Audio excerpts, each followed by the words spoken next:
시사초점 전남 동부입니다. 월요일부터 금요일까지 오전 8시 30분 여러분을 찾아갑니다.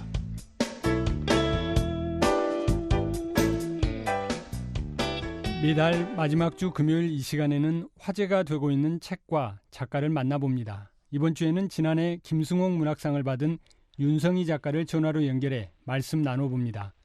안녕하세요. 예, 안녕하세요. 예, 작가님 예. 문학상 수상 늦었지만 축하드립니다.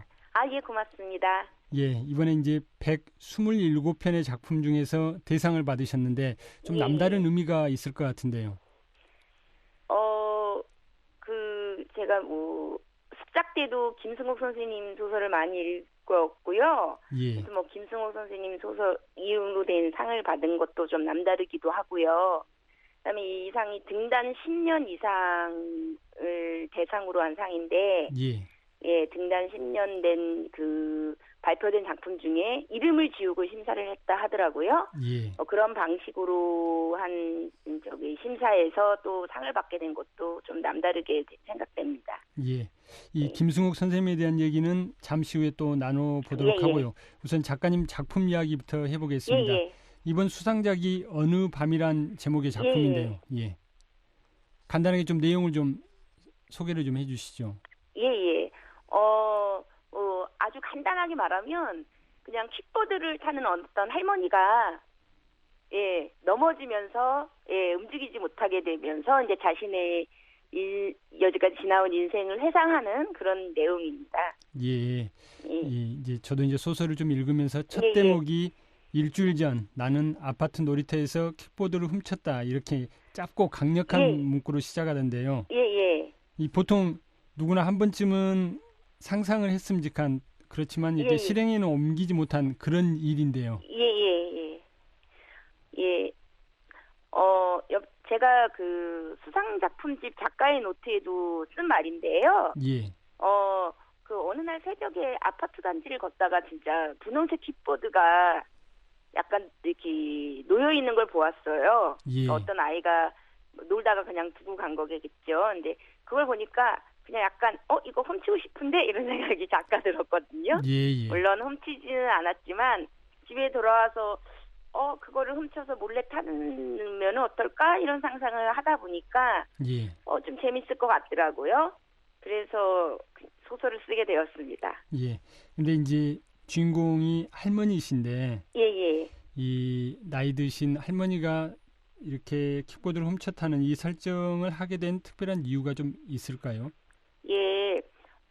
제 나이 사람이 훔치기에는 조금 너무 이제 제가 그런 상상을 해서 그런지 제 나이 때는 조금 상상이 잘 안 됐어요.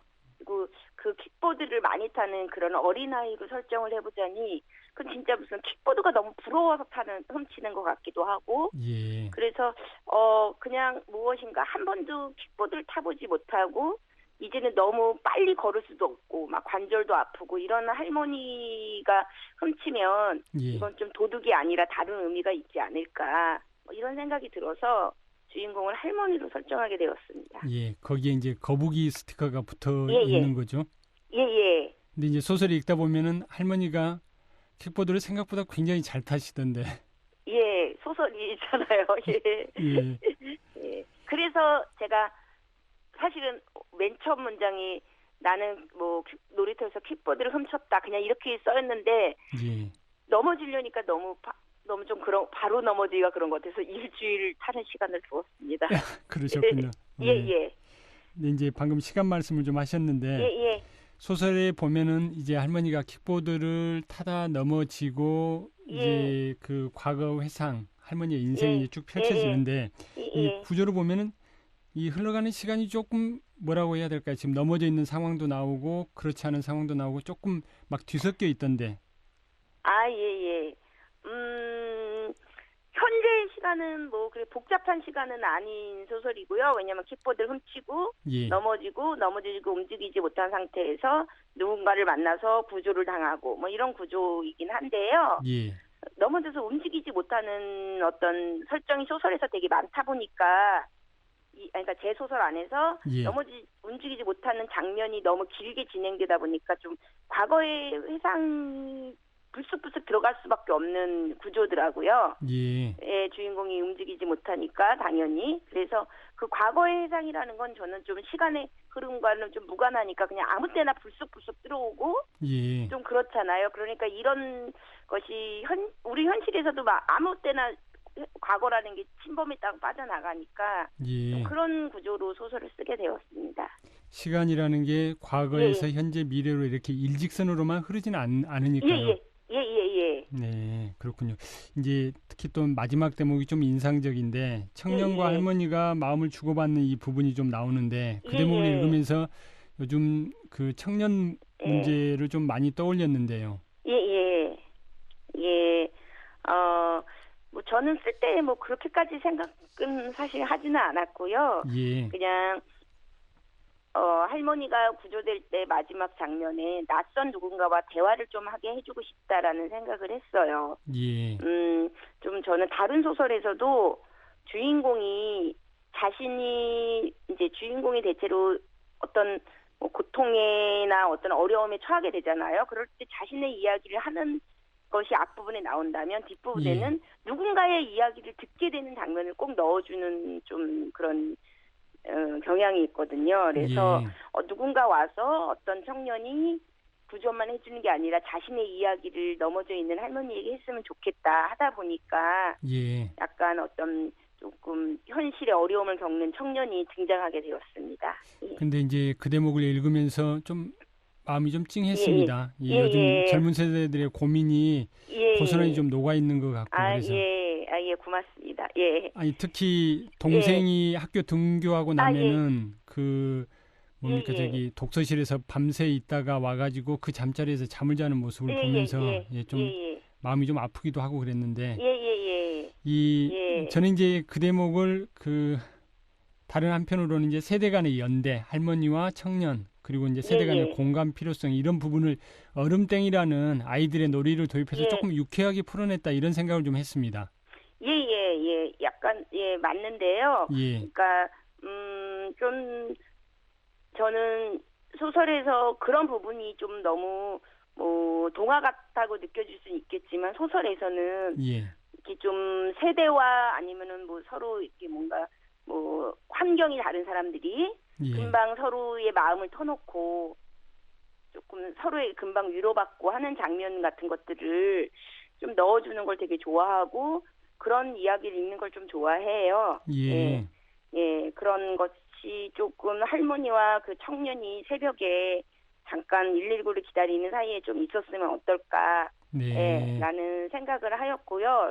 그 둘을 이어주려면 아주 어린 나이 같은 제스처가 좀 필요하지 않을까라는 생각이 들어서 얼음땡 놀이라는 걸 생각하게 되었습니다. 근데 이제 작가 노트를 읽어보면은 첫 문장을 쓰고는 더 쓰지 못했다 이렇게 하셨는데 좀 이유가 좀 있었습니까? 이 할머니가 어떤 사람인지 조금 잘 모르겠다는 생각이 조금 들었고요. 첫 문장을 썼을 때는 원래는 이제 이 할머니가 왜 이렇게 밤마다 킥보드를 타야 될까? 왜 자신의 삶을 저렇게 답답해야 할까라는 생각을 하다 보니까 조금 뭐 남편과의 갈등 이런 부분을 생각해야 되는데 그 부분이 조금 현실적으로 잘 다가오지 않아서 조금 첫 문장을 쓰고 굉장히 오랫동안 조금 진행하지 못한 작품입니다. 이 책을 읽은 독자들이 각각의 메시지를 좀 다르게 받았을 수도 있겠지만 우리 작가님께서 독자들에게 주고 싶었던 메시지라면 어떤 것이었을까요?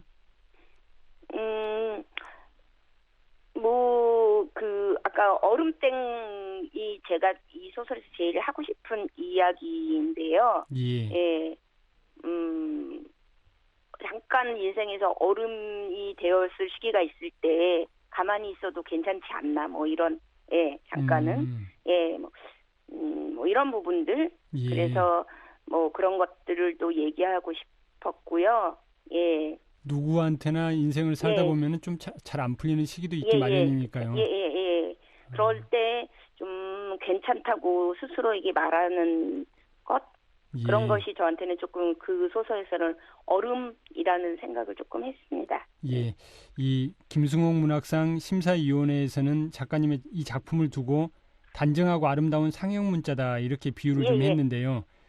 그리고 그 문자를 마음을 다해서 천천히 더듬을 준비가 돼 있는 사람에게만 이 문자가 전달된다 이렇게 평가를 했는데 여기에 대한 작가님의 생각이 좀 궁금합니다. 예, 조금 너무 과찬이라는 생각이 들고요.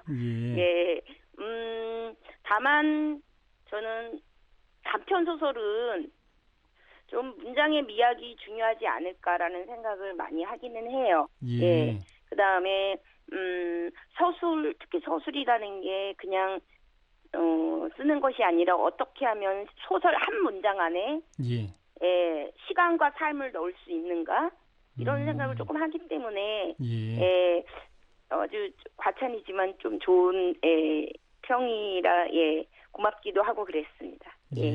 그렇군요. 짧은 문장, 그러니까 단편 소설이라는 특징 때문에 짧은 문장 안에 그런 시간의 흐름이랄지 감정 이런 것들을 다 담아낼 수밖에 없다는 말씀이시네요. 장편과는 조금 다른 문장 방식을 취해야 된다는 생각이 들기도 하고요. 이 방금 이제 김승옥 선생 얘기를 좀 했습니다만은 김승옥 선생이 그러니까 작년이죠. 등단 50주년이 되는 해였고 그 해에 이제 대상을 받게 됐는데 김승옥 선생님의 작품들이 우리 작가님의 문학 세계에도 좀 영향을 줬는지 궁금합니다. 제 나이 때 작가들은 김승옥 선생님 작품에 거의 영향을 받지 않았을까라는 생각을 들기도 하고요. 물론 저도 좀 영향을 많이 받았고요. 저는 한 1995년에 그 문창과에 진학을 해서 그때부터 소설을 막 쓰기 시작했거든요. 근데 그때 수업 시간에 거의 첫 시간에 선생님께서 김승옥 선생님의 이렇게 단편을 쭉 문장을 읽어주시면서 이런 것이 소설적인 문장이다 이렇게 말씀하신 게 굉장히 기억이 나고 그때부터 왜 소설적인 문장이라는 것이 뭐지? 왜 저걸 그랬을까 하면서 선생님 소설을 굉장히 따라하고 집착해보려고 노력하고 흉내해보려고 노력하고 그랬습니다. 그러니까 지금 우리 작가님 세대가 대체적으로 김승옥 선생의 영향을 받은 세대이기도 하지만 대학에 가지고 수업을 들으면서 어떻게 보면 첫 번째로 만난 어떤 소설 작법과 관련해서 그런 인상들이 좀 있으셨군요. 이 김승옥 선생 작품 가운데 가장 좋아하는 작품이 혹시 어떤 게 있으실까요? 저는 그 서울 1964년 겨울이라는 작품을 좋아합니다. 그러시군요. 그 아까 이제 95년도에 문창과 가지고 소설을 쓰기 시작하셨다고 했는데 뭐 대학 생활이랄지 하면서 이렇게 작가의 길로 가겠다 이렇게 또 마음을 먹는 게 또 쉽지는 않았을 텐데 언제부터 이렇게 작가의 길을 가게 되셨나요? 저는 99년에 동아일보 신춘문예로 단편 소설이 등단돼서 그때부터 소설을 쓰게 되었는데요. 그러니까 뭐 작가의 길을 가게 되었다면 이제 그때부터 본격적으로 청탁을 받게 되었으니까 그 해라고 생각을 하고요. 그냥 습작을 하다 보니까 재밌어서 좀 소설을 내볼까 이렇게 하다 보니까 운이 좋아서 조금 일찍 데뷔도 하고 좀 일찍 작가 생활을 시작하게 되었어요. 그러니까 대학 마치는 그 무렵에 이렇게 신춘문예에 당선이 돼가지고 등단을 하게 되신 거네요. 근데 이제 그 이후에 보면은 이번에 받은 상 말고도 현대문학상이랄지 이수문학상이랄지 황순원 문학상이랄지 많은 권위 있는 상들을 수상하셨는데 글을 쓰시면서 좀 작가님만의 가치관이 있다면 어떤 걸까요? 가치관이라고 할 것까지는 없는 것 같은데 그냥 뭐 저는 되도록이면 조금 그냥 삶과 가까운 소설을 쓰자 뭐 이런 것 하고요. 그다음에 주인공의 마음을 조금 들어가 보자 뭐 이런 것이 그냥 제 원칙이라면 원칙 뭐 하여튼 뭐 그렇습니다. 삶과 가까운 소설을 쓰자. 그 지금 발표하신 소설들 가운데 그러면 지금 이런 글쓰기의 원칙이 좀 담긴 작품들 어떤 것들이 좀 있을까요? 그리고 이 쓰신 작품 중에 가장 좀 또 애정이 가는 작품이 있다면 어떤 것이 있는지 좀 궁금합니다. 그냥 뭐 원칙에 잘 맞는 소설일까 이런 건 잘 모르겠는데 지금 저희가 얘기하고 있는 이 단편 소설도 조금 쓸 때 처음에 시작할 때도 조금 힘들었는데 쓰면서는 굉장히 조금 행복했거든요. 그러니까 아까 대수로 있으면 주인공 마음을 들어가 보자라고 했는데 제가 할머니가 된 것처럼 거의 한 1, 2주를 그렇게 좀 생활을 했어요. 그래서 이 소설도 조금 특별히 애정이 가는 소설이라 이걸로 상을 받은 것도 조금 좋고요. 그다음에 저는 소설 쓰면 조금 다음 소설 쓸 때 또 전 소설 쓴 거 금방 잊어버리는 편이라 과거의 것들이 얼마나 애정이 갔는지 잘 떠올리진 않고요. 그냥 그거랑 작년에 발표했던 장편 소설이 하나 있거든요. 상냥한 사람이라고 그 정도가 지금 머릿속에는 약간 애정이 남아있다고 해야 되나요? 남아있고 또 쓰다 보면 새로 쓰는 거에 애정이 가지 않을까요? 이런 생각도 합니다. 워낙 속에 이게 창작열이 높으시니까 새로운 작품 구상들로 지나간 작품들보다는 앞으로 쓸 작품들에 대한 생각들을 좀 더 많이 하시는 모양이네요. 그래서 그냥 지나간 거는 마음에 안 들면 마음에 안 든 대로, 마음에 들면 마음에 드는 대로 그냥 그렇구나 이렇게 하고 그냥 또 새 거 쓸 때 새 거에 집중하자 이런 편입니다. 지금 이제 다음 작품 또 준비하고 있지 않을까 싶은데 어떤 작품 준비하고 계신가요? 올해는 좀 단편 소설을 많이 써서 내년에 좀 소설집을 낼 예정이 있어서요. 단편을 많이 쓸 예정인데 아직 단편들이니까 어떤 이야기를 써야 될까는 잘 모르겠다는 생각이 들긴 해요. 왜냐면 머릿속에 되게 여러 가지들이 있는데 이 킥보드 넘어진 할머니처럼 머릿속에 갖고 있다가 안 쓴 소설도 있고 또 뜻밖의 들어오는 소설도 있어서 현재는 준비하는 작품 내용까지는 모르겠고 그냥 단편 소설을 올해는 조금 많이 쓸 예정이다 정도만 말씀드릴 수 있을 것 같아요. 올해 단편 소설을 좀 많이 쓰겠다 이런 말씀해 주셨는데 그 말고 또 계획하고 있는 일이랄지 바람이 있으면 마지막으로 좀 한 말씀 부탁드립니다.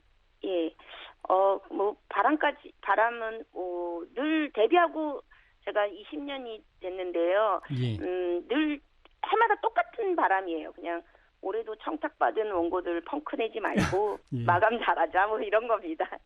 그러시군요. 굉장히 소박한 바람을 말씀을 해주셨는데 어쨌든 그 어느 밤이 많은 독자들한테 읽혔으면 하는 그런 바람도 갖고 계신 거죠? 그렇습니다. 알겠습니다. 오늘 말씀은 여기까지 듣겠습니다. 고맙습니다. 고맙습니다. 지금까지 지난해 김승옥 문학상을 받은 윤성희 작가였습니다.